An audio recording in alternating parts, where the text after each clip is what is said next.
As a 25-year-old teenager with a love for all things fun and fashionable, the early 2000s holds a special place in my heart. The Y2K aesthetic was all about embracing being extra, from glittery fonts and metallic tones to bright colors and hand-drawn typography.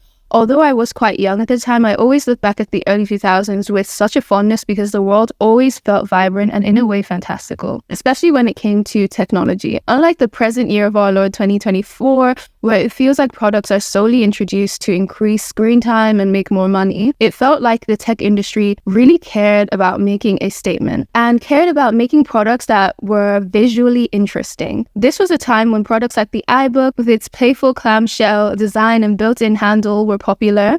This wasn't just a tech gadget, it was a fashion statement. Branding and marketing of this era was equally captivating. Who can forget the iconic iPod ads with their dancing silhouette against vibrant backgrounds? In contrast to today's sleek, minimalist designs, early 2000s tech and branding possessed so much more personality. From this environment came the only tech trend that I've ever really cared about because it incorporates one of the greatest loves of my life: fashion. In the early 2000s, we got the designer and couture phone craze. From the iconic baby fat flip phone to the LG Prada, we are going to cover it all today. These phones were the epitome of style and luxury. So join me as I rant about some of my favorite early 2000s designer phones and their impact on tech and fashion.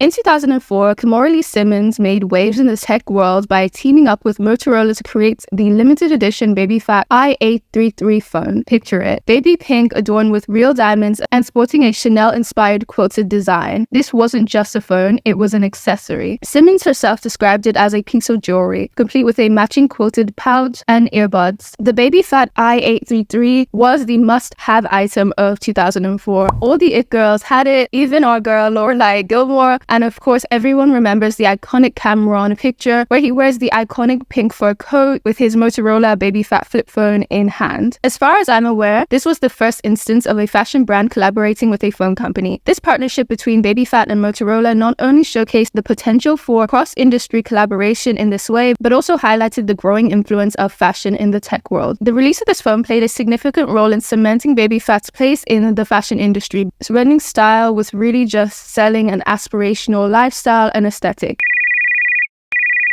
In 2005, Motorola took the already wildly popular Razr silhouette and the concept of luxury as pioneered by their baby fat collaboration to new heights by partnering with the already established fashion house Dolce & Gabbana. The result was the Motorola Razr V3i D&G edition, a phone that really signified both technological innovation and couture style. This exclusive release featured a gold finish, being the era of logomania, also very prominent D&G branding. Limited to just 1,000 units worldwide and initially offered exclusively through Dolce & Gabbana boutiques with bespoke D&G accessories like a branded pendant and gold leather case. This collaboration highlighted Motorola's dedication to merging cutting-edge technology with the allure of high fashion, marking a significant moment in the convergence of luxury and mobile communication.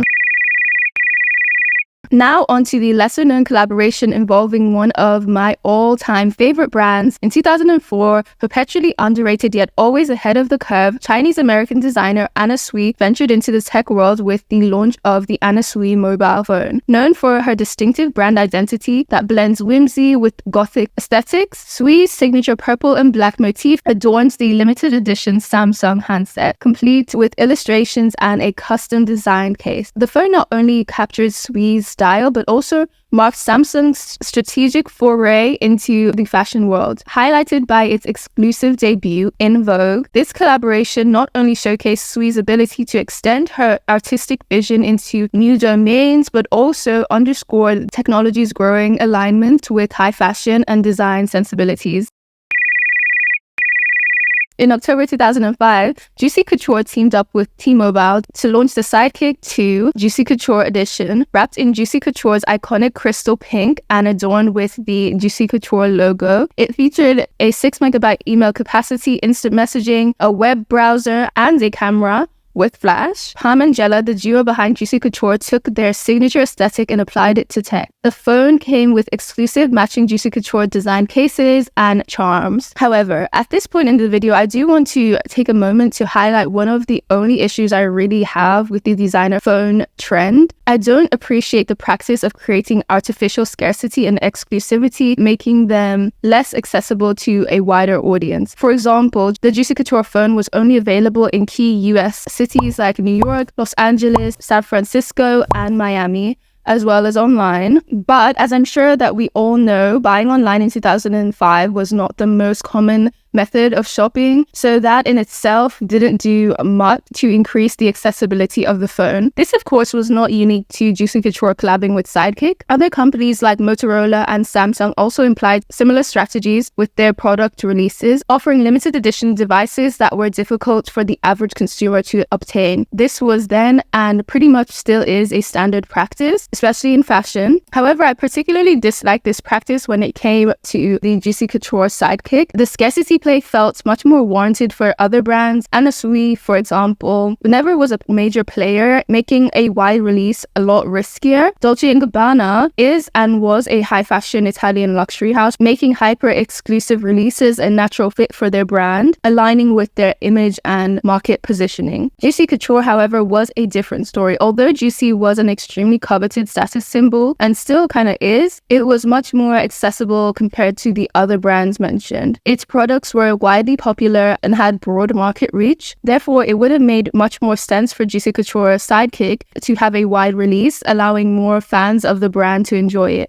The exclusivity tactic felt out of place for Juicy, which thrived on its widespread appeal and its ability to bring a touch of luxury to the everyday lives of many. Also, I'm aware that the heads of Juicy may not have had much say in whether it would be a limited release. However, I do wish anyone would have pushed for a wider release, because it's such a gorgeous phone. I wish that it had been made available to more people and was more widely known.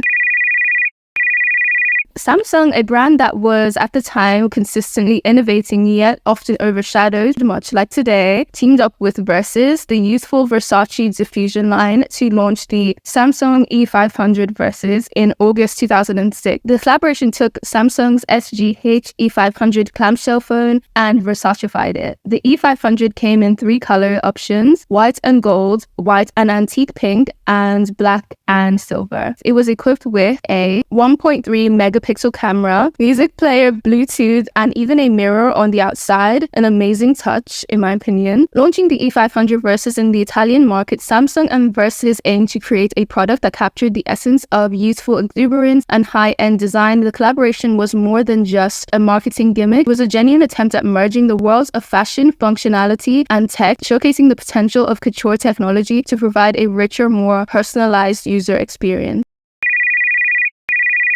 The Prada phone by LG, officially known as the LG KE850, is a hidden gem that deserves more recognition. Announced in December 2006 and launched in early 2007, this phone was revolutionary for its time. It was the first smartphone with a capacitive touchscreen, setting a precedent for all touchscreens to follow. The LG Prada was a collaboration between LG Electronics and the Italian luxury fashion house Prada. The phone was sleek, minimalist, echoing the design sensibilities of LG's popular chocolate series. With its capacitive touchscreen, the Prada phone was ahead of its time, yet is often overshadowed by the iPhone, which launched shortly after. The Prada phone was announced before Steve Jobs unveiled the iPhone in January 2007. Despite LG's head of mobile handset R&D claiming that Apple had taken inspiration from the Prada, this was later debunked during the Apple Inc. versus Samsung Electronics Co. lawsuit. However, the timing and innovation of the Prada phones still make it a noteworthy contender in the smartphone evolution narrative. The designer phone craze of the early 2000s wasn't merely about gadgets. It embodied a dynamic fusion of creativity, style, innovation, where fashion seamlessly intersected with technology. These collaborations produced phones that transcended mere functionality, becoming iconic symbols of an era where every device was a statement piece. They showcased how brands like Baby Phat, Dolce & Gabbana, and Prada could transform utilitarian objects into coveted fashion accessories. These phones continue to resonate today, not only as relics of technological progress, but also enduring symbols of how fashion and tech can coalesce to create something extraordinary. I had so much fun researching for this video and deep diving into all these gorgeous phones. I hope you enjoyed watching it, and as always, thank you for watching and staying with me till the end of the video. And since you're here, you might as well subscribe, and I'll see you in my next video. Thank you.